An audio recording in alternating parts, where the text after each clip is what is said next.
Oh là là, ça a pas l'air d'aller toi quand même, t'as l'air fatigué et tout. Non mais attends, j'ai un truc génial, ça va te permettre de te réveiller à la fois aussi de te concentrer.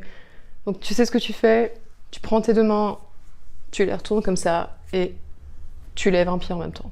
Tu vas voir, ça va aller beaucoup mieux. Ok, ah ouais. Bon bah je vais faire ça alors. Salut les parents, c'est Sarah Carpentier du site Des outils pour apprendre et vous l'aurez peut-être compris, aujourd'hui nous allons parler du Brain Gym. A tout de suite.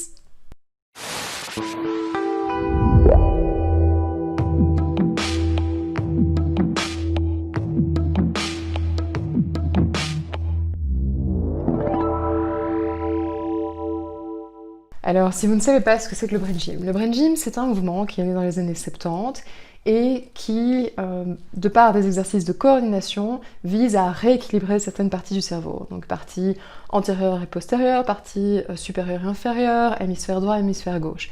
Donc, ils avancent qu'en fait, une partie des troubles de l'apprentissage vient d'un déséquilibre entre ces différentes parties du cerveau et que ces exercices de coordination peuvent les soulager, voire les régler. Alors, évidemment, bien, je pense que cette vidéo, comme l'article qui l'accompagne, va m'apporter les foudres de certains. Les pierres vont tomber sur cette maison. Mais encore une fois, voilà, il faut dire ce qu'il est, à savoir que le Brain Gym, comme d'autres idées, c'est ce qu'on appelle un neuromythe. Pourquoi un neuromythe? Et quelle est l'idée vraie finalement dans le faux?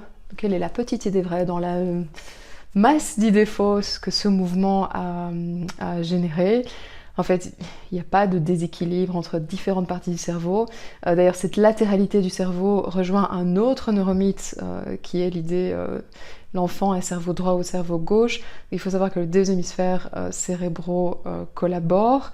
Ils ne sont pas distincts l'un de l'autre. Finalement, bon, on pourrait se dire, bon allez, de toute façon, faire des petits exercices de coordination, faire un peu de gymnastique à nos enfants, mais pourquoi pas? Oui, sauf que donc, évidemment, faire des exercices de gym, ok, mais ça ne va absolument rien apporter au niveau de l'apprentissage à votre enfant, si ce n'est que ça va lui faire perdre du temps, et qu'à la place de faire ces exercices de gym, il vaut bien mieux exhorter votre enfant à faire un exercice physique soutenu. Parce que l'exercice physique soutenu en soi va permettre d'oxygéner le cerveau, et que effectivement, l'exercice physique soutenu, et je maintiens bien soutenu, donc pas simplement quelques petits exercices comme ça qui ne demandent finalement pas d'effort à l'organisme, bien l'exercice physique soutenu, lui par contre, va effectivement avoir un impact sur l'apprentissage. Ça a été prouvé scientifiquement. Tandis que les exercices de coordination n'ont aucun impact sur le fonctionnement du cerveau, aucun impact sur l'oxygénation du cerveau, et donc c'est juste une perte de temps. Alors, évidemment, je suis moi-même parent et je sais comme il est tout à fait attirant pour nous d'essayer de trouver des solutions pour aider nos enfants à l'école notamment. Et donc, le Brain Gym fait partie, voilà, de toutes ces théories qui semblent très attrayantes et voilà, qui plaisent à certains parents.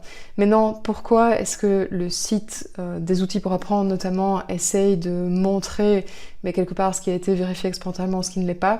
Parce que donc c'est toutes ces théories auxquelles parfois on peut adhérer nous fait perdre du temps, parfois nous fait même perdre de l'argent, parce qu'évidemment vous avez un tas de produits dérivés ou de formations que vous pouvez suivre, mais pour lesquelles évidemment vous devez payer en tant que parent, donc ça vous fait perdre à la fois du temps et de l'argent, et je pense qu'en plus de ça, ça vous fait perdre de vue ce qui finalement a été vraiment démontré et qui pourrait réellement aider votre enfant. Donc voilà, j'espère que avant de mettre des bouts ou d'essayer de contredire ce qui a été dit dans cette vidéo, vous essayerez peut-être d'aller voir l'article qui est sur le site des outils pour apprendre. Vous verrez qu'il y a une grande part de l'article qui est consacrée simplement à la bibliographie qui a été mise en avant, donc des éléments, des expériences de la littérature scientifique. Donc n'hésitez pas à aller prendre les articles, les copier-coller dans PubMed, qui est en fait la base de données des scientifiques, et voilà, de consulter les articles par vous-même. Alors, si vous voulez recevoir des notifications lors des nouvelles vidéos qui seront disponibles, n'hésitez pas à vous abonner à la chaîne YouTube. Si vous voulez être mis au courant des nouveaux articles dès leur parution, n'hésitez pas à vous abonner au site. Ciao les parents!